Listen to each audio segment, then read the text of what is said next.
Après Osaka, me voilà maintenant à Kyoto. Je reste 6 ou 7 jours à Kyoto il me semble. Donc ça fait pas mal de jours pour visiter Kyoto dans l'ensemble. Par contre je vais pas filmer tous les endroits que je vais voir à Kyoto parce que je vais voir extrêmement d'endroits, il y a beaucoup de temples à visiter et il n'y a pas d'intérêt pour moi à filmer tout le temps, pas vraiment profiter des lieux. Et puis après ça ferait une vidéo aussi de 30-40 minutes et je vois pas trop l'intérêt quoi.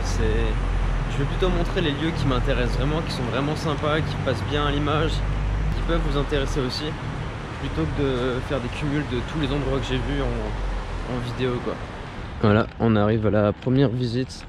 Donc c'est le Higashi Onganji, c'est un temple que j'aime beaucoup. Je vais commencer par visiter celui-là parce qu'il est proche de mon auberge tout simplement. Donc je vous recommande de le visiter, c'est vraiment un très grand temple. Quelques blocs plus loin, il y a le Nishi Onganji. C'est plus ou moins le même en fait, mais en plus petit. Encore une fois ici, on peut admirer le mix entre l'architecture traditionnelle, les vieux bâtiments japonais, et là-bas au fond une grande tour. Et puis l'entrée est vachement impressionnante. Hein.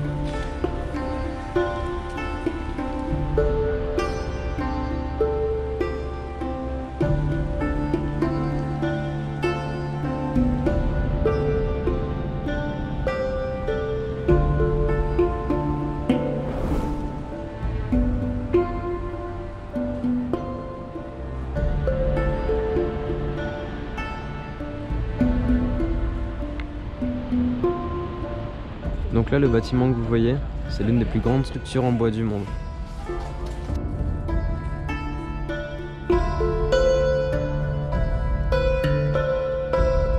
Bon, malheureusement, je peux pas filmer à l'intérieur du bâtiment, mais franchement, croyez-moi, c'est vraiment super beau. Il y a de l'or partout. Pour que vous vous rendiez compte un petit peu de la taille du bâtiment, il y a 66 colonnes en bois et 418 tatamis. Donc ça fait beaucoup 418 tatamis.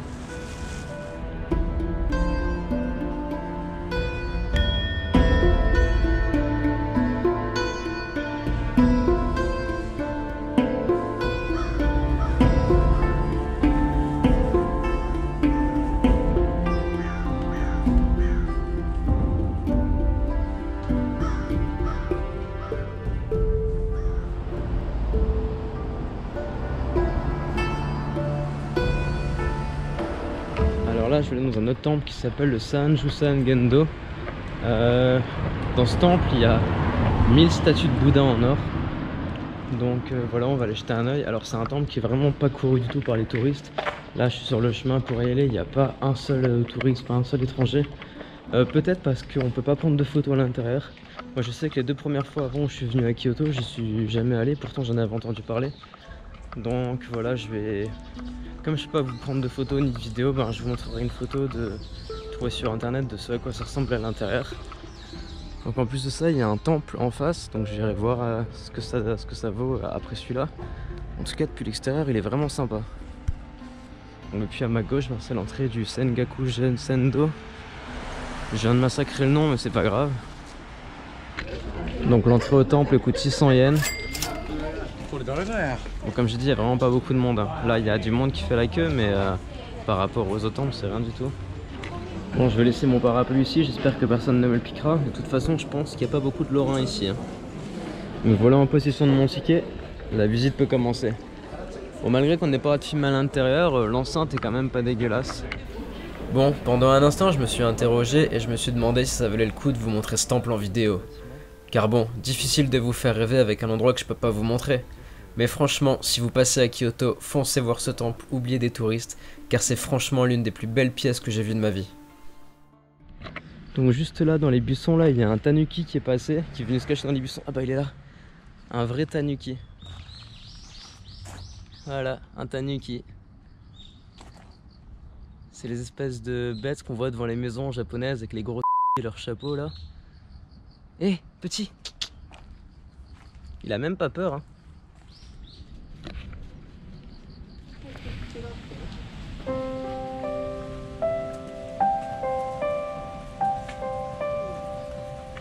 Voilà, je me suis fait un ami. fait déjà 10 minutes que je suis coincé avec le chat. J'ai réussi à m'asseoir parce que ça commence à faire mal aux jambes. Mais il veut pas bouger, hein, il est bien. Hein. Un petit bien.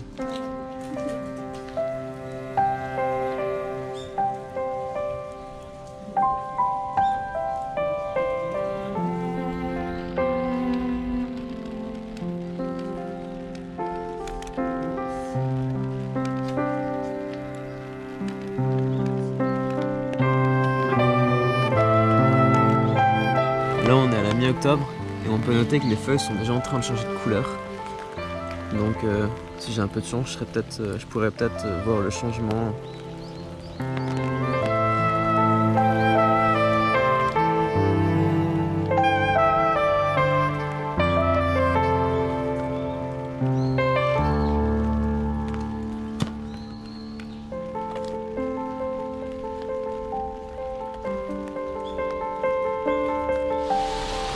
Juste en face du Sanjosan Gendo, il y a un tout petit temple. Le bâtiment en soi est pas incroyable, mais le cadre était vraiment super sympa. Puis en plus, il y avait des arbres qui étaient en train de changer de couleur. C'était vraiment super beau à voir.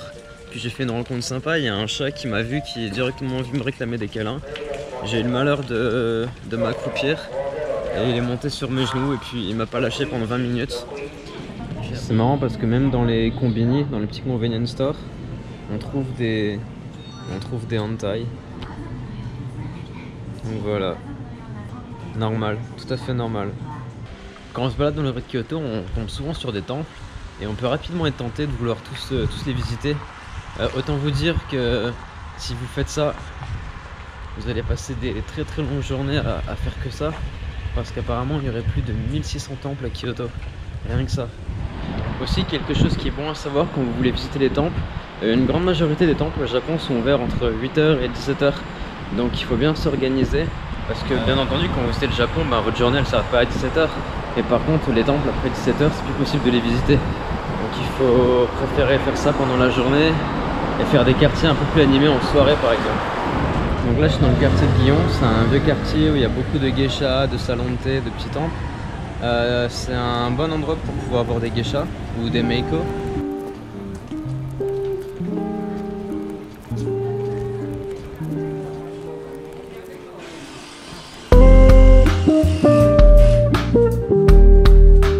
Habituellement c'est un quartier où c'est difficile de circuler parce qu'il y a beaucoup de monde, mais comme aujourd'hui il pleut et qu'il fait pas trop beau, il y a légèrement moins de monde et c'est plus agréable malgré la pluie. Bon, là c'est quand même un peu trop.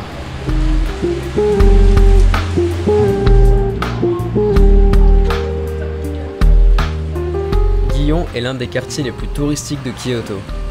Il est réputé pour son architecture typique et traditionnelle et pour ses nombreuses maisons de thé de luxe, les Machiya. Comme dit précédemment, on peut croiser dans ce quartier beaucoup de geishas et de maiko. Par contre, il faudra faire attention car dans ce quartier, il y a de nombreuses règles à respecter. Tout d'abord, il faut faire très attention à ne pas perturber les maiko qui travaillent dans les établissements de Gion et de ne pas les prendre en photo sans leur accord.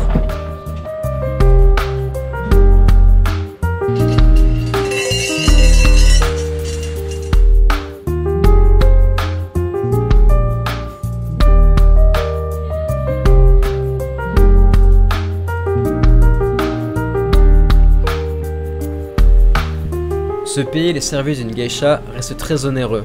C'est pourquoi, si vos moyens ne le permettent pas, vous pouvez toujours vous rendre sur le site de Gion Corner pour réserver un créneau pour assister à des spectacles japonais traditionnels aux tarifs très abordables.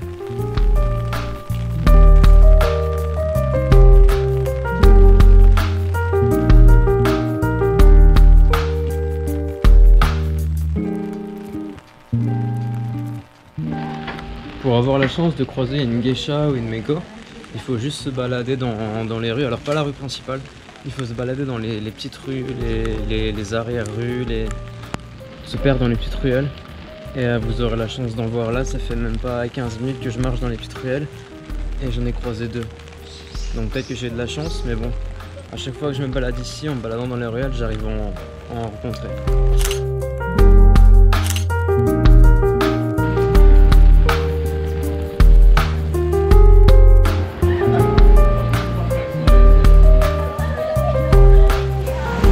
l'époque, il y avait un bâtiment ici. Je trouvais même que c'était l'un des plus beaux du quartier parce qu'il y avait un arbre sur un grand bonsaï ou un gros arbre qui avait poussé au niveau du balcon.